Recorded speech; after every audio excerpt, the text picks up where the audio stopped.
जंगल में 2 दिन से तेज बारिश हो रही थी। अब क्या होगा कालू, अब तो यही जो कच्चा घोंसला था तिनकू वाला वही भी नहीं रहा। पक्का घर होता तो आज हम इस तरह से तंग ना होते। गोरी, अब हमें यहाँ का तो कोई पक्षी अपने घर रखने से रहा। हमने सबके साथ इतना बुरा जो किया है। साथ वाले जंगल में मेरी एक जानने वाली रानो चिड़िया है, चलो हम उस जंगल में चलते हैं। फिर वो दोनों पति पत्नी वहां से उड़ते हुए दूसरे जंगल की तरफ जाने लगते हैं। रास्ते में वो थक जाते हैं तो किसी जगह पर बैठ जाते हैं और फिर थोड़ी देर बाद फिर से उड़ने लगते हैं। उनके पास कोई दूसरा रास्ता भी ना था। कबूतर भैया बड़ी दूर से उड़ते हुए आ रहे हैं। हमारे जंगल में बहुत तेज बारिश है। मुझे ये बताओ रानो चिड़िया का घर इस जंगल में कहाँ पर है? हम उसके जानने वाले हैं। वो सामने सामने पीपल के दरख्त के ऊपर जो पक्का घर नजर आ रहा है वही रानो चिड़िया का घर है। अरे कालू और गौरी, आप लोग यहाँ इस समय? खैर तो है?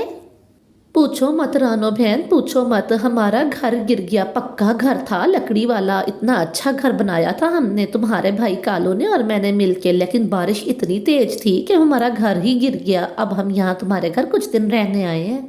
लेकिन कालू और गौरी, अगर बारिश का ही मामला है तो बारिश तो यहाँ पर भी शुरू हो गई है।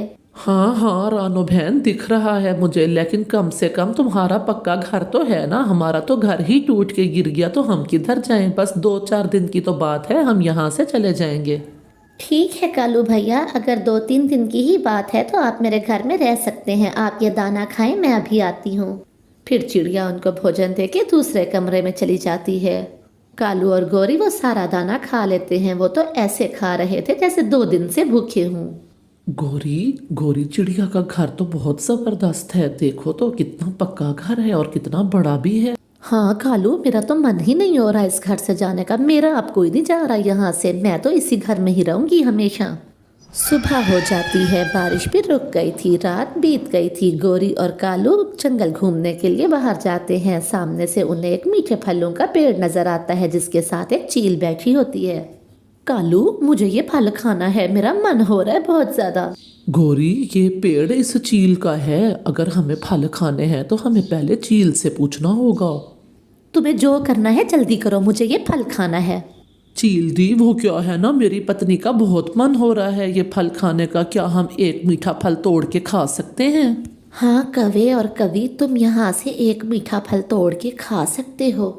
फिर वो दोनों एक मीठा फल तोड़ते हैं और मजे ले लेके खाते हैं। वो तो बहुत ही स्वादिष्ट था। चील दी, ये तो बहुत ही मीठा फल था। क्या हम कल भी ये फल खाने आ सकते हैं? हाँ हाँ कौवा और कवि, अगर तुम बदले में मुझे मांस देते रहो तो तुम ये सारे मीठे फल खा सकते हो। उसकी तो तुम फिक्र ही ना करो चील दी, मैं कल ही किसी पक्षी को तुम्हारे पास लेके आऊंगी। फिर वो दोनों वहां से मीठा फल खाने के बाद उड़ जाते हैं और चिड़िया के घर जाते हैं। कालू और गौरी, तुम इस समय कहाँ थे? कितनी देर से तुम लोग घर में नहीं थे, कहाँ थे तुम दोनों? हम तो यहाँ पर बहुत अच्छा सा घर बना रहे हैं। वो क्या है ना, हमें ये जंगल अच्छा लग गया है। यहाँ तो बारिशें भी कम ही होती हैं। फिर तो इसका मतलब है 2-3 दिन में आप लोग यहाँ से चले जाएंगे। तो ये तो बहुत अच्छी बात है कि आप इसी जंगल में हमारे साथ रहें।